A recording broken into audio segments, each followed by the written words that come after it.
Hello, guys. Hello, my people. It's your girl, Onana, and this is Onana Nation.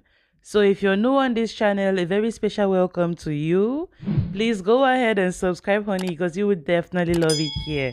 All right. So, in today's video, we're going to be showing you the perfect Thanksgiving turkey recipe. So if you want to know how to transform your bird into this perfect bowl of deliciousness, stay tuned. We got you covered. So guys, here's our turkey, the star of the show. And these are all the spices we're going to use to season our turkey. So first up, we have some garlic. And then we have some ginger. And we equally have some onion, that's granulated onion. We have some basil leaves. We're also going to be using some salt. We're also going to be using some black pepper and white pepper. And then we have thyme, whole thyme. And of course some chili powder, because you need pepper for the zhuzh, for the spiciness. It needs to be a little hot. So that's chili powder. And then we're going to do the measurements right into this bowl as we begin our recipe. So we are going to start constructing our turkey rub, which is just a fancy way to say concoction, because all we are doing right here is mixing a concoction that's going to be applied on the turkey. We'll rub that on the turkey to give it all the flavor in the world. So the very first ingredient we have here is our pepper, the chili pepper. 1 tablespoon of chili pepper should be okay. And the next ingredient we are mixing in our concoction will be the garlic. We need 2 tablespoons of garlic for our turkey rub. So that's the first tablespoon, goes into the bowl. Second tablespoon of garlic powder goes into the bowl. And then we set our garlic to the side. We are going up next for the next ingredient, which is going to be ginger. And we're going to get 2 tablespoons of ginger into the mix. But Lord knows this ginger was trying my patience on this day. Now, so I did squeeze ginger. I was struggling to get 2 tablespoons of ginger in there, but the ginger was just misbehaving. You know, now ginger where they misbehave, we go they buy now. So the ginger was trying my patience, but I had to work it. A baby girl always knows how to improvise. I squeezed the bottle some more, and then I finally ended up with 2 tablespoons of ginger. Girl, you got to make it work. Now let's talk about the next ingredient. So coming up next, we have onion powder. Onion powder, by the way, is Bay of Life. I love the unique flavor of onion powder. And for this recipe, we need just 1 tablespoon of onion powder. That's it. It goes into the bowl. We set our onion powder to the side. We pick up the next ingredient, basil leaves. And even if you have fresh basil, it will work just fine. So that's our basil leaves. I need just 1 tablespoon of basil leaves. And the basil leaves too was trying my patience in this video. I mean, everything was trying my patience, but we got to make it work, honey. So I squeezed the bottle some more and got me 1 tablespoon of basil leaf. And our very next ingredient is going to be black pepper. And black pepper has an overpowering flavor. We need just half tablespoon of black pepper. So that's me measuring half tablespoon right there, and we put it into the mix. Black pepper is really strong. You don't want too much of that. So we're trying to balance everything out. Yeah, and our next ingredient is going to be thyme. So we need just half tablespoon of thyme as well into the mix. And our next ingredient is going to be the white pepper. So we also need half tablespoon of white pepper. These white peppers and black peppers, they have strong seasonings, strong flavor, sorry. So half tablespoon of white pepper into the mix, and I think the last 2 things to go in there will be salt for the seasoning to bring everything together. So I was using the pink Himalayan salt, but every salt should work just the same. 2 tablespoons of salt will work fine. It did for me. So that's me measuring the second tablespoon of salt. After that, we need to get some all-purpose seasoning in there, what we call Maggi.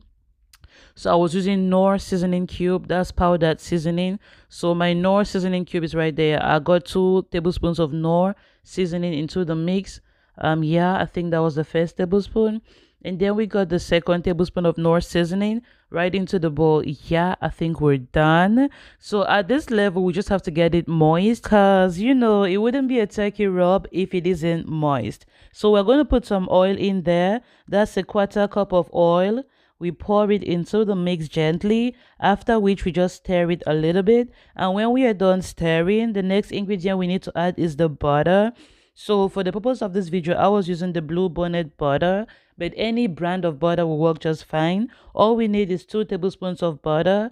We get it into the mix and then we just keep mixing gently. I think this is the last step of our turkey rub. After the dry ingredients, you put in the wet ingredients, and when you're done mixing, then we are good to go. We can start applying on the turkey gently. So, ladies and gentlemen, men and brethren, brothers and sisters, we're finally at the stage of seasoning our turkey. So that's the turkey rub we just composed earlier. Now we are applying it all over the turkey. So I'm just here rubbing the bird, seasoning it from top to bottom, every nook and cranny, every corner of our turkey, the wings, the thigh, the breast, every single part of the turkey. Remember, how much love you show your bird is how much love the bird is going to show you when it comes out of the oven. So you want to season it with love so it can return that love to you in terms of flavor. So I just flip the turkey to the other side. Make sure you flip the back, the breast, the chest, every single part. So I'm just seasoning it, the wings, every single inch of the turkey covered and well doused with seasoning.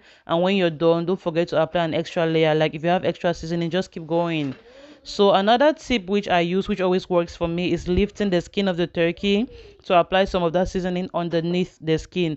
That's the secret. Like when you cut into your turkey, every part of the turkey will be so delicious if you season it this way. So we make a little, can I say incision? No. We lift the skin of the turkey with something like maybe a soft knife or a spatula. You make sure you leave the skin of a turkey without puncturing the turkey. If you puncture it, then there's a problem. But if you can lift it gently and then you apply an extra layer of seasoning underneath the skin, ooh, trust me, you're going to testify when the turkey comes out of the oven. So this is a little nasty. It's not for everybody. It's not for slave queens. The lifting part is not for everybody. It's just an additional step. I do it because I'm extra like that. You can avoid it because when you season the skin of your turkey anyways, it's still going to be seasoned. It's going to be well marinated and it's still going to taste good. But I'm just extra like that. So I lifted the skin of a turkey and added an extra layer of seasoning because I like it really flavorful and nice. And that's just all I did. You lift the skin all over, add some my mouth is watering just watching this video, guys. I can't even talk. The turkey was so good, like I don't even know what to say. So if you're not a fan of all the extra lifting and seasoning and all whatnot, you can absolutely skip that stage. Your turkey will still be yummy, or you can use a syringe. So now we're done seasoning our turkey. We're gonna move to the next stage, which is stuffing. So here I have my celery. They're all rinsed. You chop your celery into nice chunks. You get it into the turkey. So the reason why we do stuffing is just so your turkey can cook and retain moisture. If you put an empty bird into the oven, it's going to cook so fast and it may burn easily. But if you stuff it with fruits and veggies in the tummy, the turkey will be cooking, retaining its moisture. It's not going to get burnt. Nobody wants dry turkey. You want your turkey to be moist. So that's ginger and potato I'm chopping to put into the belly of a turkey. Is still part of our stuffing. You chop your ginger into nice chunks and put it into the belly of the turkey. The purple thing which I missed earlier was the potato. You just chop a few potatoes and put in the belly of your turkey. That helps to retain moisture, and of course, fresh ginger, nothing tops the taste of fresh ginger. And then we chop some carrots as well. Carrot has its own little contribution to bring into all that flavor from the belly of the turkey. Imagine your carrot, that beautiful sweet flavor mixing with your garlic flavor, mixing with the celery flavor, mixing with some all that goodness coming together in the belly of the turkey. And then we get some garlic, nothing trumps the taste of fresh garlic. You just slice it like that.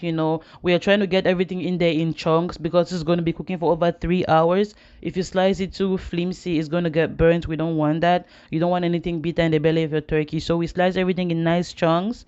Now is the time for the onion. We slice our onion well in some beautiful chunks and we get it in the belly of the turkey. We get all those in the belly of a turkey, and you can see when they cook in the oven for over 3 hours, all those beautiful flavors and juices coming from within, from without. Like what? At the end of the day, the turkey was so yummy. So now that we're done seasoning and stuffing our turkey, the next step is tying the legs together.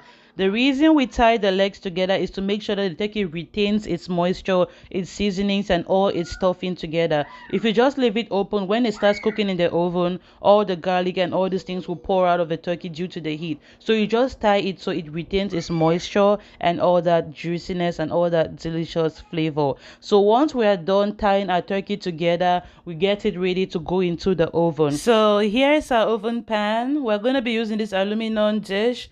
So we're we got to layer our turkey. You don't just throw an empty turkey on top of a aluminum dish. By the time it goes into the oven, the heat and everything will just start burning the turkey immediately. So we try to put a layer of protection so the heat goes through all these potatoes and all these celeries and all that stuff before reaching the turkey. That's a strategy we use to make sure it doesn't get burnt. So we layer our aluminum dish with all the seasonings you saw earlier, with all the fruits and veggies you saw earlier. There's some garlic in there, there's ginger in there, there's carrots, there's celery, there's potato in there. That's just the ginger I'm chopping to put in there, at different points of the dish. And we just put the same stuff over and over. Some potatoes, some celery, and orange. Orange also brings a unique flavor into the mix. A little bit of, acidity with sweetness mixed with all those beautiful flavors. So when we are done laying everything, we put this little rack. That's the rack on which the turkey is going to sit. Now we move our turkey from the bowl where it was seasoned. We transfer it here as we're getting it ready to go into the oven. That's our bird. You want to tuck the wings. Always tuck the wings of your turkey under, because the wings are lighter. When you put it in the oven at 350 degrees, the first part that receives heat too much is the wings, and it's going to get burnt. So you protect your wings. You tuck it underneath your turkey so it doesn't come out burnt or braised. So that's our turkey ready to go into the oven. Everything is ready, ladies and gentlemen. After all our hard work, our turkey is finally ready to go into the oven, but not without this last seasoning. Remember, this plate is the plate where the turkey was seasoned, so all of these seasonings fell from the turkey when we transferred it to the oven rack. So now we're going to transfer the remaining seasonings on that plate back to the turkey, because we are not about to waste any seasoning that we spent so much time building. So we apply all of this seasoning back on the turkey, and ladies and gentlemen, our turkey is ready to go into the oven. So our oven has been preheating at 350 degrees, and we are going to cook our turkey for a total of 3 hours. And so we carry our well-seasoned turkey to the oven. We put it into the oven. We're going to be cooking for 3 hours, but in 2 intervals. 1 hour 30 minutes and 1 hour 30 minutes. So we put the turkey in here for the first 1 hour 30 minutes, and we take it out after 1 hour 30 minutes. So this is our turkey, ladies and gentlemen, men and brethren. It's been cooking for the first 1 hour 30 minutes. We pulled it out of the oven. This is how beautiful it looks. You will be tempted to think it's well cooked, but it's not. It's only been cooking for 90 minutes. We have another 90 minutes to go. So we take out the turkey and we do a procedure called basting. Basting is where you take out the primary juices that were oozed from the turkey, all the juices that the turkey has rendered so far. You take it and you spread it again on the turkey just to have an even distribution of flavors and all that stuff. So these are all the juices that the turkey has rendered. You suction some of the juices and then you spread it all around the turkey just so the flavor goes all around. And when we are done basting, when we are done distributing this flavor, we put the turkey back into the oven for the last 1 hour 30 minutes. Remember, I told you guys it was going to be cooking for 3 hours. So this is like the halftime. If you're a football fan, you know what halftime is. We took out the turkey, we did a little basting. Now we are going to stick it back in the oven for the last 1 hour 30 minutes, when the turkey is going to come out perfectly cooked, juicy, moisty, tender, and all that good stuff. So yeah, we're going to put the turkey back into the oven for the last 1 hour 30 minutes, and the next time you see the turkey is going to be ready for consumption. So here is a 360 degree look of our turkey as it's going back to the oven. All right, it's time to carry it. So we are approaching the final stages. Our turkey is ready. Ta-da! So at this point, our turkey has been cooking for 3 good hours. It is done, as in done. It is ready for us to consume. So that's me doing the final basting, getting all those beautiful juices, spreading it around the table, around the turkey, spreading the love, all the deliciousness, just spreading all those beautiful juices all around. So we are ready to serve our turkey to start eating. You see me there, I have my platter already lined up with the veggies. All I have to do is transfer the turkey from the oven rack onto this platter. So once you transfer your turkey onto your serving dish or whatever, the decoration really just depends on you, how you want it to look. Look at that gravy. So this is the plate with which our turkey came from the oven. That gravy is so yummy. I mean, look at how those veggies cook down, like so yummy. So this is our turkey here. The final stage is just a presentation, how you want to serve it. So I washed some radishes because I love the color of radish. That nice purplish color is so beautiful to me. I washed the radish and put it at the 4 corners of the turkey. we eat with our eyes first. The way you make your turkey inviting, that everybody wants to get a bite, that's also part of the serving. It's also important. So I washed those radishes and put at strategic points of the turkey, and I equally took some oranges, sliced some oranges and put around the turkey. And remember that final layer of basting, I just put all around the turkey, and that's it, ladies and gentlemen. Our turkey is ready. This was Thanksgiving last year. I recorded this video. I had to share it this year in case everybody needs a recipe for turkey. I think it worked perfectly for me. It should work for you too if you follow the steps. And if you get a little creative, add and subtract here. If you don't like one of the spices we use, you can take it out. If you want to add some other spices of yours, you can add too. So this will be the perfect Thanksgiving turkey recipe. Our turkey this year was so yummy, and now we have to get a slice of a turkey and enjoy all that deliciousness. I'm happy to share with a heart of love my recipe that worked for me. I hope it works for you too. And throughout this video, I was using my bare hands to cook. I know some people always have a problem with people using their hands to cook. They want you to wear gloves, they want you to do all those stuff. Like, I'm just cooking for my household. I have a little family, just me and my partner and our two little kids. So if you want to wear gloves, if you're cooking for more people, or if you're just more comfortable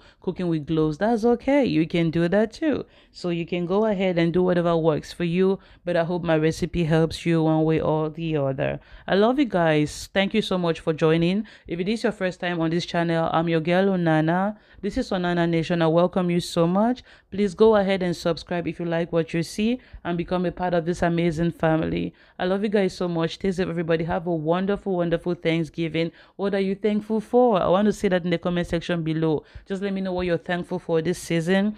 I mean, with COVID and everything, I'm even still happy to be alive. So many people have just been dropping. I mean, literally like flies. It's really unfortunate, but to be alive this day, I'm so grateful. So what are you grateful for? Just let me know in the comment section below. Are you grateful for life? Are you grateful for health? Are you grateful for your friends? Just tell me what you're grateful for. Me, I'm grateful for life. I'm grateful for my friends. I'm grateful for all my supporters, all my well-wishers. Oh my God, the love this channel has been getting. Like, we are building a solid community. I thank you guys so much for all the love and support. I'm grateful for you amazing supporters of Onana Nation out there. So thank you guys so much for watching this video. That's our turkey recipe, the perfect Thanksgiving turkey. Try it any day, anytime. It's going to work for you. So that's our turkey. We have to cut into it, and look at all that deliciousness. So that's how we got a slice after slice after slice, and before we knew it, a few friends, a few neighbors got their own, and it was done. It was that yummy. We thank the Lord for everything. So yeah, this will be the end of our video. Our amazing Thanksgiving turkey recipe. Amazing. Have a wonderful Thanksgiving, everybody. Don't forget to like, subscribe, and share. If you love us and you want to bless our channel, you want to see us grow, you can subscribe and you can help us share the video out there. Hopefully it helps someone out there who is wondering, how can I make this turkey? How can I make my Thanksgiving turkey? Definitely it will bless them just as it blessed us. Have a wonderful Thanksgiving. Stay safe, everybody. I will see you guys in my next video. Goodbye.